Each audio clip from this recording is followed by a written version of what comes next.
Fast Forward Productions. The women are speaking. Hi guys, welcome back to The Unfiltered Entrepreneur. I'm your host, Ashley Pollard, and wow, today's interview really takes a turn. I cannot wait for you to see what I'm talking about, but Ariel is so great. She's someone who I consider a peer in this space, and the reason why I say that is because we're not friends where we talk all the time, but when we are in shared spaces, we have nothing but really strong, great respect for each other. I send business to her. I think what she's doing is incredible. And I hope that we get closer. And, we joined this podcast where I was like, she's someone I respect. Let's chat. Let's have her on. She was so generous with her transparency and with her vulnerability. It's funny with these episodes because we kind of start talking and see what happens between us, right? It's really important to me that you're not necessarily getting a sales speech about why to work with someone, but that you're really kind of understanding the business owner and hearing from business owners in a really organic way. And today that happened because she's so generous and she's so honest and she's so ferociously herself, which is incredible to see and very inspiring. And I'm excited for you to hear this because Ariel is someone who's definitely what you would call the epitome of success. She has a very high revenue business with a phenomenal full-time team and serves really great clients and offers an impeccable service. And she's still someone dealing with a lot of the feelings that I know that you guys are feeling as well.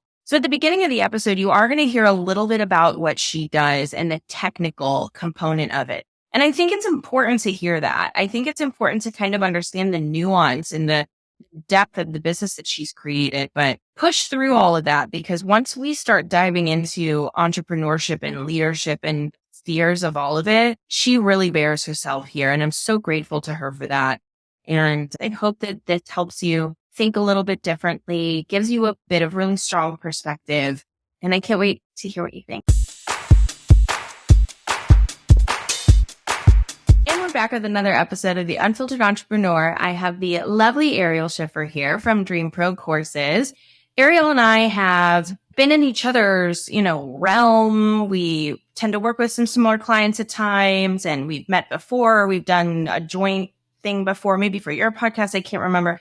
And now you're on The Unfiltered Entrepreneur, and I'm so happy to have you here. Same. I'm really excited to have this conversation and have it be unfiltered. So it'll be nice. No prep, just a very chill, off the cuff convo. I'm so excited to see you because we haven't spoken maybe in a year. Yeah, probably. It's been a long time. Yeah. Time is really scarily, if that's a word, flying by. So that sounds about right. Yeah. Last time I saw you, you had just dyed your hair a fun color, I remember too. And I was like, oh, I wish I could rock it the way that she does. She has so much fun with her hair. Oh, so yeah, it's definitely been at least a year then. Cause I have that's funny you say that too. Cause I feel like I remember certain periods of time and I'm like, oh, okay, if my hair was that way, then I know it's usually between these times. Oh, funny. You're like, okay, so that was blue hair stage. That was blonde stage. Yeah, that's such a good marker. I want everybody to know a little bit about your business. Obviously, I know about DreamPro, but why don't you give everybody just the spiel? The spiel. So we are a course creation agency for small businesses and entrepreneurs. The spiel is, I'll give you a little bit of my background. So for about 10 years, I was working in the professional and leadership development world, in the corporate world. And I was doing instructional design, and I was working with a lot of Fortune 50 companies, nonprofit companies, private companies, all different industries. And I would develop their professional leadership training. And so I loved it. Dream jobs all around, except for my last one. And I was developing training. I got to be really creative and eventually came to this point where I was like, I don't want to work for anybody else. And being in the function that I was always in HR. So, naturally when you're in HR, everybody asks you can you look at my resume? Can you help me with my career? So I actually started my business as a career coach, resume writer, and got some really great traction with that. But then ultimately I was like, I'm not super passionate about this. And, I started to realize people were creating courses all over the place and selling them for hundreds and thousands of dollars.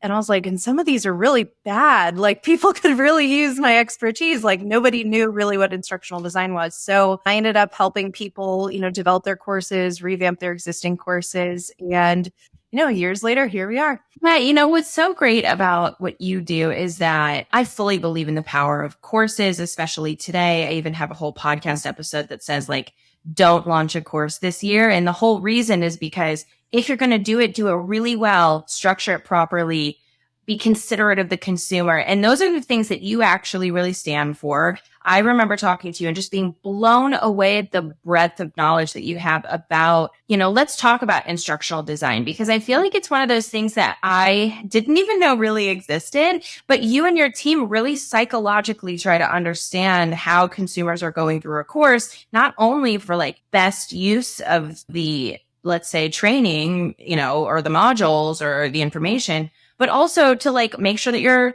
creating community and that they're understanding what the brand is that you have. And it's fascinating to not think about course design as, oh, I downloaded like a PDF template from Canva and I'm going to do like 5 ways to ... You really go so much further. So tell us a little bit about like the team structure that you have and how interesting. I find it interesting because it's not just we have a graphic designer and a copywriter. You really have some powerful team members in your space. Yeah. So what's interesting is I'll actually back up a little bit and it'll lean into what you asked, but there's not a lot of people that do what we do. And it's for a reason. It's number one, a lot of people don't know what instructional design is because larger companies have the budget to typically have somebody on staff that's an instructional designer, right? So as a small business, like we're all not like with teams of 5 to 10 people and have instructional designers on our team. So it's just not common knowledge, especially if you haven't been in that part of, I guess, the corporate world, which is fine. So there's not a lot of quote unquote competition out there because of that lack of understanding, but also instructional design goes way deeper than just putting words on slides, which is something that we always say. And so thinking about that in the beginning of my business, I was obviously like doing everything. I was like creating the course outline. I was doing the slides and whatever. And something that made me, I guess, a huge asset just in my career in general, like before I started my business was I have a really good eye for aesthetics and I'm smart. I can think through these things. Like, I'll just say it. I'm smart when I'm like given a situation and I need to work out some sort of decision making around how to make this a creative solution. Like that's just my bread and butter. I love doing it. And so being able to not only see the vision, but also be able to execute it myself was something that a lot of people in my career just never really had, or like they really leaned on just other parts of their skill set. So coming into this, I of course had the mindset of like, nobody could do it like me, whatever, fuck that shit. Somebody could always do things better than you, right? But sometimes it's more than one person. You can't duplicate, and honestly, I don't need to have another duplicate of me. Like I fuck up all the time. I'm happy to have other people that are way better at certain things than I am. So when I started to build my team, I was like, okay, I need people that understand how to, organize the flow of things and make it make sense for people and be able to really understand our clients really intimately, regardless of the subject matter. And I need to be able to translate that into graphically what happens. And I realized that is likely not going to be the same person who does it. Because in the beginning of my business, I was like, I'll find someone like me. And it doesn't work that way. It doesn't have to. I started to build my team and now we have instructional designers and graphic designers. So our instructional designers have a lot of different background. It's really interesting because also just being in HR, I've realized like it's not always about having the person that's perfect on paper because typically they end up not even being like the perfect fit for the job. We have people with education backgrounds, all different applications of that. Actually, one of our like lead instructional designers, she actually has no instructional design background, but she is so freaking passionate and just like she just has a natural, like she thinks the way that an instructional designer does. So over the past few years, I've just seen her like flourish as somebody who just really understands like what we do. But it's interesting because instructional design is a field that a lot of people also end up stumbling into from doing other things. There's a lot of transferable skills with that. So in terms of the way that we're structured, so our instructional designers basically take care of our clients from the curriculum standpoint. So they are the ones that are going through all the content. They're laying out the experience. They're deciding, okay, what needs to be facilitated? What needs to be on the slides? What visuals do we need to show? They're the ones like getting everything, putting all the pieces together, creating the experience. And then they then pass that off and say, okay, graphic designer, this is exactly how you need to make this presentation deck. And this is exactly how our tech team needs to upload the content. This is what needs to be in every place on their course platform. So, we have a big-ish team, but what's great is for each of our clients, they each have a really small like pod, I like to call it, where it's like you have a core group of people that are really, really dedicated to your project and understand it in and out. And the biggest thing I think is like every single project is so unique. Like we have people that are really like straight to it, very like, I don't know, bro marketing, like that's their vibe. And then we have people who are like super like spiritual and esoteric, and it's like totally different. But the cool thing is the methodology that we use, we can lean on that for any type of client, right? Even though the experience is a little different. So I think I somewhat answered your question. Yeah, no, I love it. I love it because, what I'm hearing in all of that is that like, here's the thing. I doubt you have any problem with someone new starting their own course, getting it out there to the world. But if you really want to have a backbone to your business that is a strong course that can stand on its own and live for a while and really deliver results for the client and for your business, it's great to go to a professional who really knows how to build that out. And a lot of times I think people invest in coaches to help them get their course underway. And does that rub you the wrong way? Like, would you prefer that people come to you who really understands the layout and the methodology and the psychology of course building, where you're like, because sometimes I get frustrated by that. I'm like, come to a service provider whose job is like to really understand the nuance of that course or that specialty. I'm wondering if you have any of that where you're like, the money could be such better spent with a specialized custom course that will live forever. Do you have any of that, or am I just a cynical asshole? No, you're not. I mean, okay. So when I see those things, like, my initial thought is obviously like, duh, we could totally like serve the fuck out of this person. Right. And at the same time, like sometimes number one, people don't know we exist. So that's fine. Whatever. We might not be in somebody's budget. Totally understand it. There are a lot of great coaches out there that they might be more farther along than the person they're helping and be able to help them along the way, which is cool. But yeah, I think there's a greater issue of people also just like being like, do this, do that. And they actually have no idea what they're talking about. And that could be about so many different things.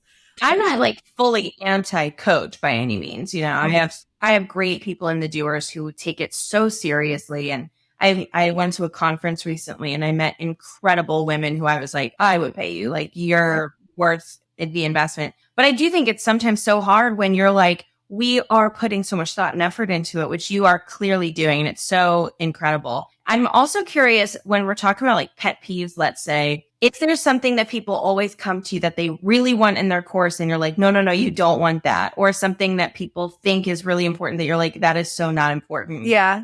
I just had a call with somebody because they're like, well, I have to have a community, right? And I was like, why do you have to have a community? And she's like, well, everybody else does. And I was like, that's why you need to have a community. Like it just, okay. So having a community, and this, it's like, it takes time and energy. So when our clients, like when we're thinking through, like, what does this experience look like? Whenever they say like, oh, I want a community or this and that, that's fine. But if you really don't want to invest, because also half of those people, sometimes they're like, I'm too busy. I don't really have time for these things, or they just don't want to do that. And if you don't want to do that, that's totally fine. Don't do it. Because if you do it, you're just wasting your time, because it takes a lot of energy to actually create a community that thrives. And I think a lot of people think it's just as simple as like put things in a Facebook group or whatever. And it's like, no. That's just like where it starts, So I think there's a lot of misconceptions. There are a lot of people that say like, you have to have a community and this and that. And I think that's total bullshit. I think it just depends on what it is. And I'm a big believer of there's very little things that I feel like I always have an absolute answer for, because it always kind of depends. Like even when people ask about marketing their course or selling it or whatever, I'm not going to give one person the same launch strategy as another person. Like whenever we meet with our clients for a marketing strategy for their course, we have a shit ton of questions for them, because, if you're somebody who's been priming your audience and you have 150,000 followers and people have been nagging you for a course, your strategy is going to look a lot different than somebody who might have a completely different business model. Maybe they don't even have a lot of marketing established. They have no list. Like everything's going to look so different. So I think another thing is just having the assumption of like, well, once I create the course, like, I just need to sell it and I immediately want to get my ROI and blah, blah. And passive income comes from a lot of active work at the front end. It's not all passive. The whole process is not passive. Passive income comes afterwards, right? Yeah, it's pushing a boulder up the hill, knowing it's going to roll down on its own for a while after. And you have to experiment. You have to see what works for you. You have to see how people react. I mean, we have our own courses and, I'll be the first one to say we don't have this perfectly orchestrated thing. We're constantly evolving and learning and growing. And that has been successful, being able to learn from our mistakes and see how people are reacting to it and whatever. Nothing's guaranteed in business. So I think also being privy to that too, reminding yourself your effort will go a long way though. Yeah. It's interesting because I feel like that's always the conversation I'm having with people is that passive income, the answer with everything has to kind of come down to preference. Where should I market my product, my service, anything? Well, it depends on your preferences. How much do you want to be on social media? How long do you want to see those results come to you? How much do you want to spend? Because for me, I'm like, Instagram may not be your favorite, but it's free. TikTok may not be your favorite, but it's free. Not that Pinterest isn't or LinkedIn isn't. They are, but there's pay to play ones, there's free opportunities. And for me, I think it all comes down to what does your person want? Where are they? What do you want? And having those considerations is super important. You guys have so much fun though in the courses that you build for people. I remember checking you guys out one time when someone had told me about it a long time ago. And I thought, one, the way that you guys have your pricing set up was genius. You really have a price point for everyone, I feel, and obviously there's certain limitations, but a price point really for everyone if they're interested in having some sort of support in having a course really built out professionally, strategically. And I know someone who went through one of the larger packages. I don't know if it was the largest or not. And I was like, tell me how did it go? And they loved it. I mean, raving up and down and sideways about the care and the attention and the ideas that you had and the ways that you guys really integrated such incredible creative moments into the experience in order to make sure that people were really activating it and using it to the best potential. If someone's listening and they're new, right? And maybe they're still in a full-time job or they're a mom of 3 or something where their time is just really, really valuable and their budget isn't quite there at all. They're launching a course at a $40 price point, something to just make a little bit of extra money. What are some tips you could give them to start seeing some immediate results in a smaller, more tangible format? I love that. So I am a believer of make your course quality and blah, blah, blah. But that doesn't mean that you can't also get things done quickly without compromising, integrity. And so I think for somebody in that position, especially if you're wanting to sell something pretty low ticket to begin with, it's a great opportunity to just start testing and seeing how people react to your content, start gathering testimonials before you maybe work with someone, for example, like us, where, it's obviously going to be a larger investment and you want to make sure by that point that you really have a solid methodology that you work people through, because we obviously help you take your expertise and turn it into an experience. But if you're unsure how to help somebody with your expertise, that's where things get difficult because you're trying to pull that out of you. And so I would say for this, the person that you've outlined, number one, get something out there. I always there's so many people me and they're like, oh, I've been thinking about this for years. And I'm like, oh my God, you've been missing out on so much for years. Come on, let's get it out of your head. The first iteration of a course will never be perfect. Neither will the 50th, by the way. But, it's just about put something out there, get people's reactions, but also see for yourself as well. Do I like creating courses myself? Maybe you do. We have people that, they just invest in maybe a lower tier of our services because they just want help getting started and they enjoy doing this, which is great. So cool. If you want to do that, absolutely. But the other thing too is see where you can use the most help and experiment as an educator. It's one thing to be really good at what you do. It's another thing to teach people how to do it. Those are two different skill sets. And so I think everybody should test the waters with that as well, because it also makes it easier to work with somebody like us. Because sometimes what we discover is when people are not used to teaching or being able to articulate how they help people, and we really challenge people to like, not that we're like these mean people that are like, tell us all you know, but like we'll ask a lot of questions to get stuff if we need to, So it's like, it's a very challenging thing just as a client. And I know because I've been on the receiving end, because I'm always a client when I'm developing my own courses. So it's a lot to look at your expertise and be able to say like,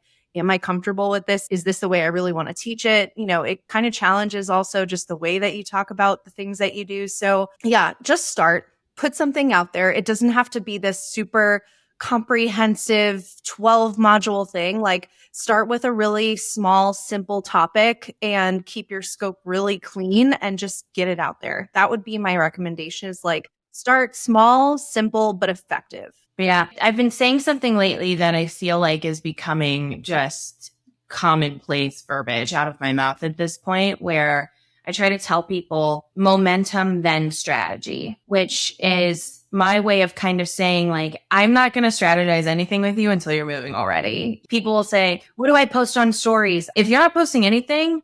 Yeah. What should I sell as my first thing? Anything, literally anything. That is my answer. Get that momentum first, then we strategize. Otherwise, you're trying to data yourself into a corner and saying the data will tell me what to do. And you just have to like move first. Do you agree with that? I'm glad that you said that, because the other day I was like pretty high on my couch. I just took a gummy and I was just sitting back and I was thinking about, this is the Unfiltered podcast. So I'm going, yeah, that's why we love it. But I was just sitting there and I was thinking about, we're making so many changes. I feel like everybody says that, but like we really are making a lot of changes in this season, because we've been doing this for almost 4 years now, which is great. I appreciate the consistency of it, because it's really shown me the areas that I have a block or a challenge with, and the agency does, etc. And it really did come to me of like, I love to prepare for things. And at the same time, I'm just one of those people where I get an idea and I'm like, we need to do this. Like if I think it's really good, let's go right now. Yeah. And if it's like something that I feel like can make a huge difference or whatever.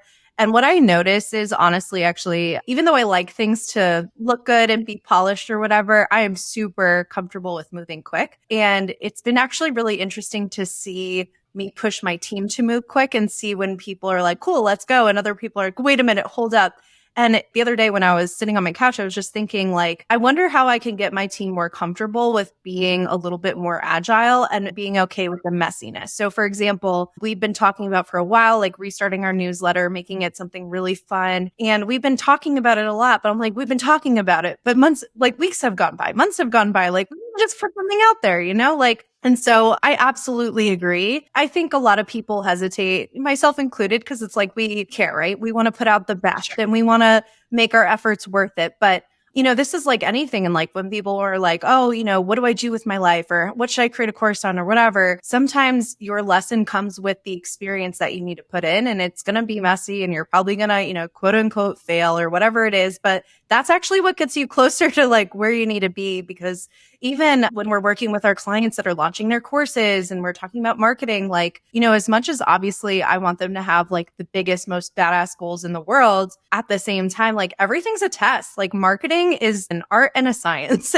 and you really need to just like be okay with the quickness and the agileness of being able to pivot or be able to say, you know what, that really wasn't effective, even though we thought it would be, right? And that's okay. It's also a testament to, we really want to learn from other people's mistakes, and we have so much access to it. So what did she do that didn't work so I can anticipate that risk? What did she do that I can learn from so I can anticipate that risk? But what's so funny is that, did you go to college? Mm-hmm. Okay. So, did you ever get that first job and you're like, I learned more in this job than I did in school? Well, what's interesting? I was thinking about this. So I went from undergrad straight to graduate school, and I got my degree I got a master's in industrial organizational psychology, which is a long-winded way of saying like business psychology. This is where like all this stemmed from. So I remember, it's interesting in grad school because you have people like me who just went straight from undergrad to grad, but then you also have this layer of people that they were in the professional real world and now they're going back to school. And I remember thinking like, oh, I'm so happy I'm doing this now. I'm getting it out of the way. I'm learning before I go into everything. But I think it was a few months ago, I was telling my husband, I was like, God, I really wish that I waited to go to grad school, or I can go back now. All of these things that I did in grad school, like I was doing it it's so much in theory. And right now I'm like, God, I wish I can go back, because I don't even need, like, I'm not even looking at this in a theoretical standpoint. Like, I'm ready for the practicalness of this. Like, I can totally apply all of this now. And so, yeah, I totally, that's exactly how I feel. Like, I wish I could go back and now take it. And I would have such a different experience with it too, because now I'm like, wow, this shit is really relevant. And even though I don't do this for other businesses now, actually what I learned, it's almost like it primed me to be a CEO. And now I'm like trying to go back and I'm like trying to absorb everything. So yeah. Like, I actually want to pull out my textbook. No, really. Yeah. I felt that as well. I was a psychology minor by accident. In essence, I was just, fell into it, taking classes that I like. And in sales, I still find myself being like, I really want to find like a psychology textbook to dive into this more, because I remember learning about this, but now I care. Yeah. Like literally, I would have these case studies of businesses and I would have to strategize based on how they're doing financially and within the capabilities of their workforce, like what needed to be changed within leadership, within structure, and I'm like, oh my God, I just like, and now I'm doing that obviously like real time, but yeah, I would kill to have my old laptop back, to be honest. It's so funny. And okay, so we have DreamProCourses. What is on the horizon for you? What are those things that make you excited about your future? So I'll be honest, the past few months have been sobering in a lot of ways. So we've been operating pretty similarly for the past like 3 or 4 years. I actually just got back from a really awesome vacation in Europe.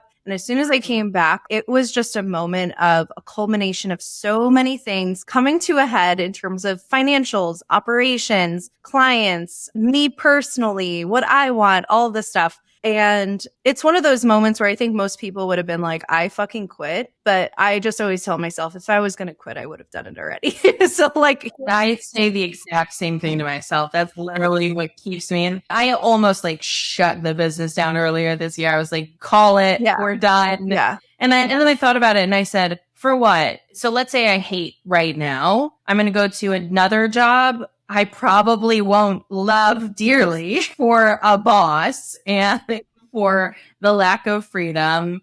It's like, okay, well, you know what? I'm married. I am now married to this role, and I pushed through. And now I'm like more in love with it than ever. So there is another side. Yeah. I came back and I was just like, you know what? All the things that I feel like I've been kind of, I guess, like sweeping under the rug or being like, oh, I'll deal with this later. It's kind of like it all just came to a head. And I was like, it would just basically look me in the face and was like, Ariel, you need to deal with this. Like, where are we going? And if you want to get anywhere, like, you need to stop all this shit. So it's been tough. I'm definitely like in the messy middle right now. I'm not going to lie. And at the same time, though, it's funny how, our personal lives and business lives, like the lessons are so congruent in so many ways. But like, I am just cleaning up so much old stories, so many ineffective ways of leading, so many things that were draining our expenses, and just like really looking at like, what are we here to do? And I think ultimately, at the end of the day, like, I love what we do. And I don't think I'll ever like get away from this world of like education and courses and being able to do this for people, because I just have such a personal passion for it. And I love talking about it and being in it. But at the same time, originally, if you asked me last year what this would have been, it would have been expanding my agency like tenfold and all these like tech things and communities and blah, blah, blah. And now I'm just like, I don't really know. I know that the agency will be here. Absolutely. Like, this is what we're going to do. And I'm really excited for the future of that. Oh, absolutely. And I think we're getting like just even more and more clear about like how we provide service and what we're here to do. But aside from that, I'm also like, you know what? Instead of me just pouring everything into this company, like, I need more time in my life and opportunities in my life to like be creative and silly. And so like, even the other day, I told my team, I was like, I'm on Canva today. Like, I need something that isn't a bad or difficult conversation, a tough decision. Like, let me play in this shit and make some, whatever things. And so, for me personally, looking for more creative things to do, I'm actually co-founding a private equity firm with a client/business partner, which I'm really excited about. And this is a totally different thing. And he's kind of like mentoring me in this space, and I'm learning more about business acquisitions and real estate and all of that. So I'm personally excited to just again, get into more of a creative mindset. And at the same time, we're just more refining what we're doing. I think we don't want to change direction, but at the same time, I'm how can we be even better at what we do and just deliver the greatest service? So that's really what we're focused on, is good service and me personally having some fun. Well, you know what the thing is that I'm a scaler, you know what I mean? But I think that we scale for a reason. If we look back at why we started thinking about how do I grow this? How do I grow this? Is because I want there to be enough money coming in that there's a surplus. I want the time that is taken to be part of the week, not the full week. And I want to have time to do whatever I want. And I just want to coast. And I think that we lose sight of that because we think you're climbing Everest for so long, you get to a point and you're like, okay, I just have to keep going, right? And they're like, you can chill here. Yeah. And I think that there's nothing wrong with coasting. I don't think there's anything wrong with not even coasting, but staying there. I don't think there's anything wrong with saying this is enough. And it's not enough where it's a low goal. It's enough where you're this is the business I want. This is the business I want to run. This is the business I want to manage. I'm making enough. I'm supported. My team's supported. I like our clients. I like our systems. We don't have to add a new thing and perfect that new thing and expand the team so that we can do more of XYZ. We can just do what we're doing and do enough and have this leftover money, time, whatever it is, to play and to enjoy ourselves or to do something new and have a new venture, right? Yeah. Oh, yeah, absolutely. It's so interesting too, and this, as an agency owner as well, there's not a ton of resources for agency owners. And I've learned so much. I've made probably more mistakes than most people I know who are agency owners. I've also had huge success with it. And it's I joke around with my husband all the time. I'm so exhausted from all these lessons. I'm definitely taking what I need out of all these experiences, but man, is it fucking tiring. So I think it also made me realize too, it's what's the purpose of also getting bigger with this area of my business when maybe I can accomplish those things that I want. So if it is more money, why do I have to do it through this avenue? Why can't I do something separate? Or if it is, it's just made me reevaluate everything. And I think actually last year I felt so married to my business in terms of I absolutely can't make any changes and this is it. And I have to stick through it. And now I'm just why not? Why can't we do something a little bit different?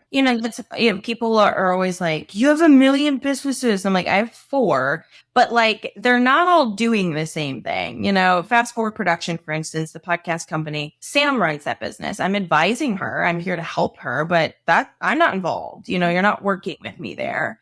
Or Me Time, that's my baby. Me Time is my happy place where those are my products and that's what I want to sell. And eventually that's going to be my full-time job, but it's not today. And really the reason that I started the agency, the marketing agency, well, 2 reasons. One, the demand was there. People came to us, the referrals were crazy. So there was room to grow and I liked it. But the other reason that I really started the agency was because Team AP Consulting got to a place where I was for me to make the money that I want to make, and to have the team that I want and do the work that I want, I have to really make you pay me, not you, Ariel, but you make everyone in my space. I have to make you guys pay me and pay me a lot. I really have to in order for me to be making the money that I want to be making. And I didn't feel comfortable with the $30,000 month. I don't feel comfortable with the multiple funnels and management and the ad sales. I just didn't. And so I was I could make everyone there pay me 10 grand, or I could just find these really well-off businesses and make them pay me 10 grand a month. And that just felt so much better because now the team fully runs Dial Zero marketing. That's not to say I'm not involved. Obviously, I partake in meetings and I understand what's going on, but they're the ones interfacing with clients and doing the work. AP Consulting is extra money and it's where I feel the most lit up. And there will come a day that maybe Dial Zero marketing doesn't exist, or where we shift focus into just building Me Time. And we'll see. I don't know. But my point is for me, to your point, maybe the extra money doesn't have to come from the one thing. Maybe that is just creating a certain amount of revenue, and something else can create revenue for you, or maybe, a different round of stream of revenue or whatever it is. But having multiple places where your passions lie and where you are generating revenue. And to me, I think entrepreneurs just like that momentum. They like to keep going and innovating and thinking and growing something. And sometimes you just reach a point with a business where you're like, I don't want it to grow past here. Like, we're really, really good right here. Yeah. So I just wanted to validate. I feel like that's a very normal experience. Yeah, I agree. It's so interesting too. I feel like, especially summertime is always a lull in like my business, because I feel like, obviously I cater to B2B and a lot of people are away, whatever. And a lot of people that I connect with are also in the same space of like summer is such a weird, like slow and like, I don't know, every summer I feel like think for this long. Don't make us think this long. We're going to start a new business. No, I know. But it's like, I feel like every summer I have this moment of like, what am I doing? And what should I be doing? And then it's like this like crazy end of year, whatever. I don't know. It's funny, but it's all seasonal too. And I think that's what's fun about it is like, we also get to decide. Like, I think it's really difficult to make all these decisions. And that's, I think, what sometimes wears me down is like, feeling like I'm constantly making decisions and there's such a big deal. And like, we have in our heads like, oh, like it's the end of the world if we choose wrong and blah, blah, blah. But at the end of the day too, it's like, okay, cool. Like we get to decide, and not everybody has that opportunity. So even when it sucks, does it suck? Like in this moment, like I've a roof over my head. I have something that can generate money for me. I've been in worse places in my life. Like we're good. Yeah. And I think that that's a bigger win than we probably give ourselves credit for. If we think back to, oh my gosh, like I would love it if I could start my business one day, to now, like we made it. Yeah. We made it. Yeah. And I think that's what I miss. Even in seasons like this, I reflect back and I'm like, I wish I'm trying to channel the audacity that I had when I started my business, because it was so messy. It was so passion focused. And like, at that time I was like, I need to get the fuck out of this job. Like I had a really bad job making it. And I was like, I will sell whatever, like get me out of here. I just want to be free and like be able to make these decisions. It's like, Ariel, we fucking did it. So like pull up your big girl pants. This is another challenge, but we'll be fine. Maybe it just requires like a little bit of rest. I found that last year, I didn't take the year off. That would be such a lie, but I scaled way down in my effort. I went from like a very big push at a 9 level to like a 3. I was like, what bills do I need to make sure I have food? And that's it. I took full months off. I was working only when I had a VIP day, only when I had a webinar in the doers. I was doing bare minimum because I desperately needed it, right? I was like, we're going to coast this year. We're going to chill. And I need to see what happens. I also wanted my business to break, because for me, I was like, I want to live a life where I'm traveling and where I have a robust personal life. So I'm going to go travel and live a robust personal life. And we have to see where the cracks are. And then I'm going to patch them instead of stop traveling. That's what I did last year, where there was a lot breaking, a lot. And I could have been really stressed out about it, but I was like, no, we're just identifying like what needs medicine. Like we're just identifying a problem. It's okay. Yeah. And it felt really great to just kind of like step away and observe and live my life a little bit. And honestly, this year I was like, let's fucking go. You sit still too long and you're like, at the beginning, you're like, I would have laid here all day. And then there's a point when you're like, I have to go outside. And I have to leave the house. And that's kind of how it felt for me. So I think it's just, I think it's also a little bit of like the shame that comes with it, where we have to get rid of this idea that as entrepreneurs, we have to be always stressed, like always running, just knowing that it's okay to chill. Yeah. Cause it is just neutrally speaking, very unreasonable to think that we can operate at the exact same energy level, the exact same motivation and discipline and everything 365 days a year, every single day, every single year. Like that's so stupid. And that's, I think, and you probably feel this way too, maybe like coming from the corporate world, there's still habits I haven't broken in terms of like, I need to be present online and like, I need my stupid green light to be on. And then I'm like, what the fuck? This is my company. I'm like, I don't even look to see if my employees if they're there. Like, you know what I mean? Like they're running themselves. Like it's the expectation. And actually when I was in Europe, I was just like, God, I love how fucking chill everybody is. Like, you can just do anything at a whim. They're just off with their freaking midday siestas. And I'm just like, dang, like the US needs more of this. Cause like I can go for two. I mean, I'm from New York City. I know you're there as well. So it's like, I'm just used to that pace. I get uncomfortable too. And sometimes it's like too chill. Cause I'm like, all right, now. Like we gotta go. Yeah. So it's a challenge, but I agree totally. Like we are so ambitious and we put a lot of pressure on ourselves to like always get to that next level. And it's like, yeah, the higher sides always come from, the dips as well. And so I think patience is key, something I'm still learning. I think it's also just refreshing, and I'm grateful that you're unfiltered on this podcast, but I think it's refreshing to hear another business owner who has definitely done well for herself and for her team and built a very strong business, which you have, and also feels that like, should I burn it down kind of question? I hope that people who are listening kind of identify with that and see that on one side, it's kind of upsetting that never goes away, but it's also a little bit relieving that it never goes away, because for me, I'm like, it's just something that passes. It's not necessarily a broken bone. It's like a headache that you get if you don't drink enough water sometimes. Do you know what I mean? It's like, it's always going to happen. Yeah.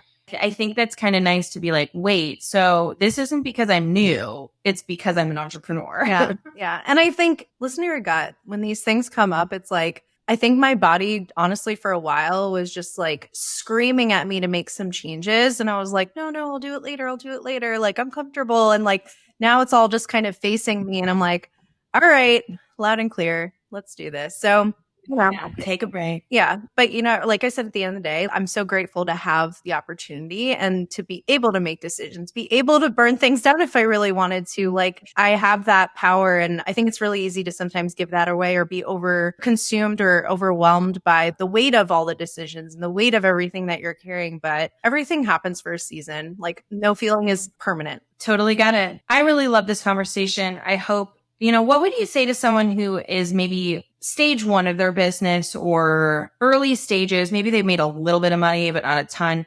And they're feeling this way and they're like, oh my gosh, am I ever going to have it figured out? Oh my gosh, I'm always pushing for the next thing. Like what kind of advice, being in that stage right now and being so much further in your career, what kind of advice would you give them? Have the most fun while you're building, because you will probably always be building something and your motivation will wear off. That's when it's really important for you to stay really grounded in what you want and what you're looking to achieve. And at the same time, like this journey, people use the word journey and I'm always like, so overused, but it's like, it never ends. Like you always think like, oh, in a month, in a year, blah, blah, blah, I'll feel this way, that way. And I know people say this all the time, but it's like, if you can't enjoy the present moment with where you're at, you are never going to enjoy any moment, regardless of what the accomplishment is. So even in your bad days. And I'll tell you, a few weeks ago, I definitely had the worst week ever in my business. And I was still reminding myself,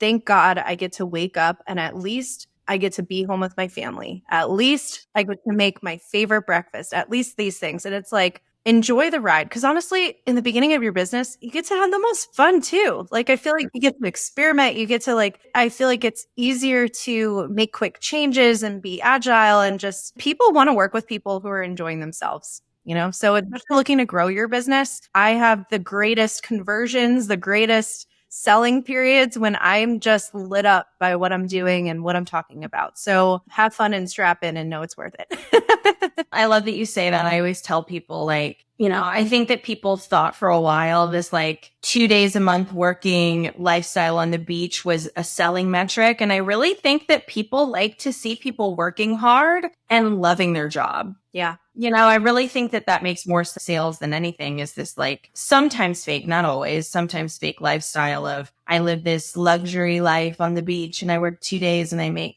$450,000 a minute and I'm so wealthy and skinny and perfect. And, people see those kind of representations and they think, oh my God, that's what I want. And at the end of the day, when you look at who you hire and who you trust, it's typically people who are working their ass off and they really love their job. Yeah. And it doesn't mean loving it every second, right? No, For we're sure. tapping into that But energy. yeah, You don't like- want to show people like your annoyance, and Yeah. not even like to hide from a transparency point of view. I'm just saying, like, it's not like fake it. It's find this thing that you love and the magic of the work and try to tap into that every day, especially into your point, like at the beginning, it should be so much easier. Mhm. Yeah. And that's so true too. Cause I even think about the people I've hired are like, they're so obsessed with what they do. Like, so one of our tech specialists on our team, I've been working with her for like 4 years. I've had just people on my team that they've been on my team for years. I work with them because they are just still so in love with what they do and they give a shit. And that's also what we look for when we're hiring is like somebody that just cares about what they do, you know? And so I think that works wonders as well. And like the second that I stop caring about what we do, I know that's like a red flag to myself of like something needs to change, right? We've got to do something about this. Yeah, like find something that you really care about, something that,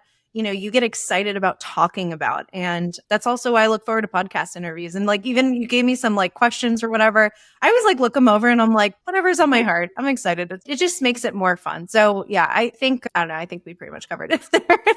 Yeah. Speaking of questions that I sent you, I do have some questions. We always like to end with rapid fire questions. I want to kind of dig into some of these, see what comes up for you and how your heart recommends that you answer. Cool. First one is, what would you title this chapter of your life? The messy middle. Perfect. What's a mistake that you have made recently and what did it teach you? Ooh. So this is a big lesson. And for anybody who's a service provider, please listen closely. So I have a habit in my business. And again, this is unfiltered. I'm telling you just like straight up. I have a habit in my business of sometimes being overly empathetic to the point where I disregard my own boundaries, policies, etc. And after years of doing that, that has bit me in the butt multiple times. And so I think it's probably one of the most difficult things that I've had to deal with myself is managing boundaries and keeping a great client experience and being really thoughtful of the other person. At the end of the day, remember, like you are a business, you have a way that you run things and that is okay. And you don't have to apologize for being a business owner. So stick to your word and don't feel bad about it.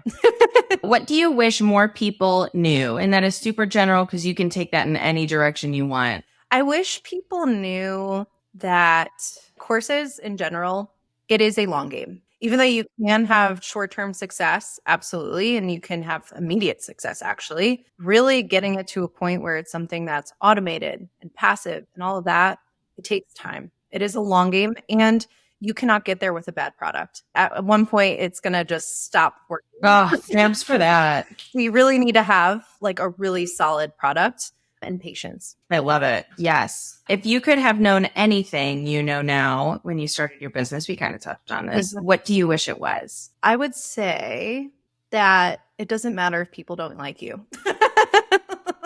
I think I get like, because guess what? They're not. Yeah. Not everyone is going to. And one person is not going to make or break your business in any way. No. So, No. Yeah. Someone in my space or someone in the membership had someone who was like hating on her. And I said, if she can kill your business, you do not have a strong one. You either have to take a look at how strong your business is, or you have to realize she's not as powerful as you think she is. Absolutely.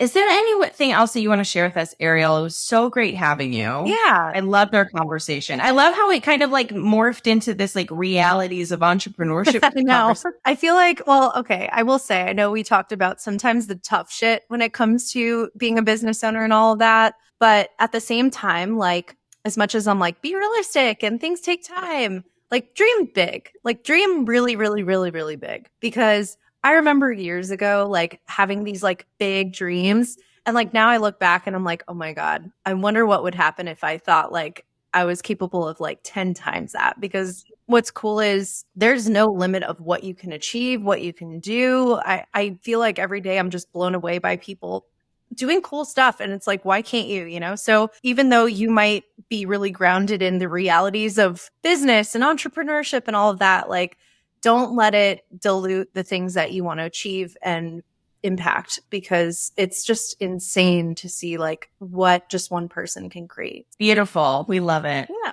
Where can we follow you? Instagram, DreamProCourses. You can go to DreamProCourses.com. Basically, everything has that. I tried to buy DreamPro.com, but it was $25,000. So we're at DreamProCourses.com. Not worth it. Not worth it. Not for now. Not annually. Like, watch you have to pay that year after year if you were to get it. Oh, one day, right? Yeah. No, thank you so much for coming on. Thank you for your honesty. Thank you for being open. You're definitely someone who I respect so greatly in this space. And, you know, we don't talk a ton, me and you, but I think that we have this like shared mutual respect for each other. And it's always so great to talk to you and to hear what you're up to. And I'm just so excited to see where you go and everything like that. Yeah, absolutely. Same here. I'm so happy I was here. Yay. All right, guys, we will catch you on another episode of The Unfiltered Entrepreneur, and I'll see you next time.